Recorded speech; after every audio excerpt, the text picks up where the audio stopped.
आधुनिक बहू और प्राचीन सास। पल्लवी की शादी कुछ ही दिनों पहले रचित से राजपुर नाम के शहर में हो जाती है। एक दिन पल्लवी की सास इंदु उसे कुछ काम बताती है। बहू, ये मिर्चियाँ ऊपर छत पर सुखा दे, इन्हें कूटकर मिर्ची पाउडर बनाना है। पल्लवी को इंदु की ये बात सुनकर हंसी आ जाती है। अरे मम्मी जी, आजकल कोई भी मिर्ची घर पर नहीं कूटता, बाजार से ही खरीद लेते हैं सब। खरीदते होंगे, पर इस घर में पुराने तौर तरीके ही चलते हैं बेटा। अरे पर जब सब चीजें आधुनिक हो गई है तो इतनी मेहनत करके टाइम क्यों वेस्ट करें? ओहो, अच्छा तो घर का काम करना तुम्हें टाइम वेस्ट लगता है? ऐसा नहीं है मम्मी जी। अच्छा छोड़िए, मैं मिर्ची सुखा देती हूँ। अगले दिन पल्लवी नाश्ता बनाकर शांति से अपने कमरे में किताब पढ़ रही होती है। तभी उसकी सास आवाज लगाती है।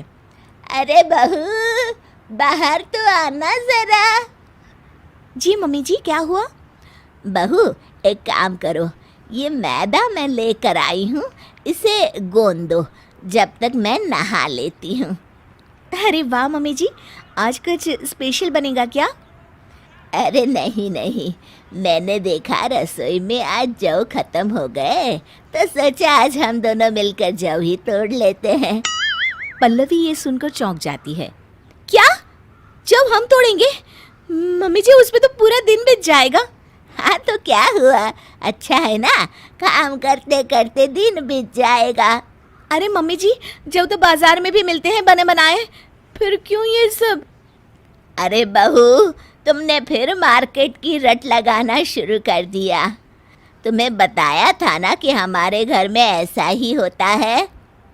इंदु पल्लवी से पुराने तौर तरीकों से काम कराती थी और पल्लवी जब भी कोई किताब पढ़ने या कोई फिल्म देखने बैठती तो हमेशा ही इंदु उसे कोई ना कोई काम दे देती, जिसमें काफ़ी वक्त लगता था। पल्लवी को ना ही खुद के लिए समय मिलता था और ना ही अपने पति के लिए। सुनिए जी, आप मम्मी जी को कुछ कहिए ना कि वो घर में मिक्सी ले आए, सिलबट्टे से तो मेरे हाथों में ही दर्द हो जाता है।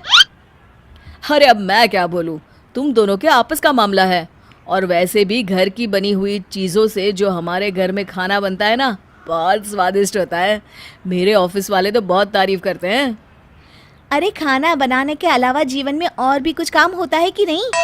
ये किताब ही ले लीजिए, 1 महीने से इसे मैं नहीं पढ़ पा रही हूँ। मम्मी जी के इस तरह के काम से इतनी थकान हो जाती है ना कि कुछ करने का मन ही नहीं होता और ना कहीं घूमने जाने का। ओफो पल्लवी, मैं तुम्हारी इसमें कोई मदद नहीं कर सकता, प्लीज़ मेरा सर मत खाओ। ठीक है, तो फिर ये समस्या अब मैं अपने तरीके से ही सुलझाऊंगी। अगले दिन इंदु अपने कमरे से रसोई में आती है तो देखती है कि वहाँ गैस ही नहीं है और एक चूल्हा रखा हुआ है।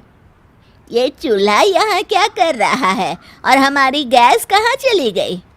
तभी वहाँ पल्लवी आ जाती है। उसके हाथ में बहुत सारी लकड़ियाँ होती हैं। अरे बहू, ये क्या कर रही हो? मम्मी जी, मुझे समझ में आ गया है कि पुराने तौर तरीकों से ही रसोई का काम अच्छे से होता है, तो मैंने सोचा क्यों ना हम भी आज से चूल्हे में ही खाना पकाएं। इंदु को ये बात कुछ हजम नहीं होती। अरे बहू, ये गांव नहीं, यहाँ चूल्हा नहीं जला सकते। क्यों नहीं जला सकते मम्मी जी? हमारे घर में हम कुछ भी करें। चलिए आज हम चूल्हे पे ही नाश्ता बनाते हैं।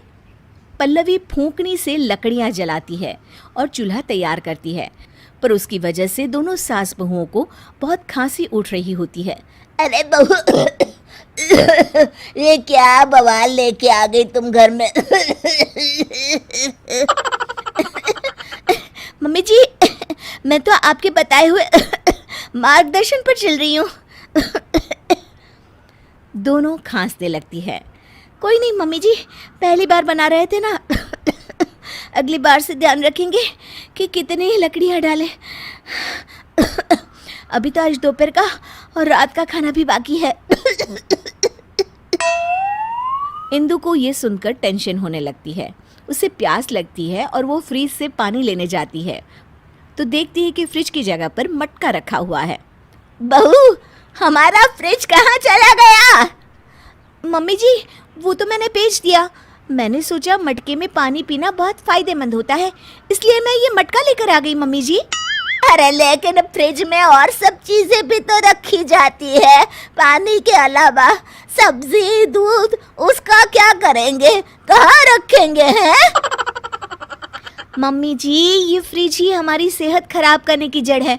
हम बचा हुआ खाना इसमें रखते हैं और फिर वही बासी खाना हम खाते हैं अगले दिन। लेकिन अब हम सिर्फ उतना ही सामान लेंगे और उतना ही खाना बनाएंगे जितने की ज़रूरत हो। पल्लवी धीरे धीरे करके घर से सारी आधुनिक चीज़ें हटा देती है। गर्मी का मौसम होता है और पल्लवी को एक तरकीब सूझती है। वो घर का एसी हटा देती है। अरे बहू, ये एसी कहाँ गया? बड़ी गर्मी लग रही है, खराब हो गया है क्या? नहीं मम्मी जी, मैंने ही हटवा दिया। पता है एसी की हवा कितनी हानिकारक होती है। उसकी बजाय ये लाई हूँ मैं आपके लिए। ये लीजिए पंखा और हवा कीजिए। इंदु को अब गुस्सा आ जाता है। अरे अब बस भी कर बहू, घर का सारा सामान ही बेच दिया क्या तूने? अरे हम शहर में रहते हैं, गांव में नहीं। जमाना कितना आगे बढ़ गया है, ये सब चीजें हमारी सहूलियत के लिए है, इतना भी नहीं जानती? कितना वक्त बचाती है ये सब आधुनिक चीजें हमारा। हाँ तो माँ जी, बाजार में बनी रेडीमेड चीज़ें भी तो हमारा कितना समय बचाती हैं। इतना काम करने से बच जाते हैं हम, तभी तो जीवन में और कुछ भी करने का वक्त मिलता है ना माँ जी। सास को अपनी गलती का एहसास होता है। तू सही कह रही है बहू, मैंने ही अपनी जिंदगी को इतना कठिन बनाया हुआ था इतने सालों से। पर अब नहीं, अब हम घर का काम आधुनिक तरीकों से ही करेंगे और खाली समय में अपने शौक पूरे करेंगे। ये हुई ना बात मम्मी जी। दोनों गले मिल जाते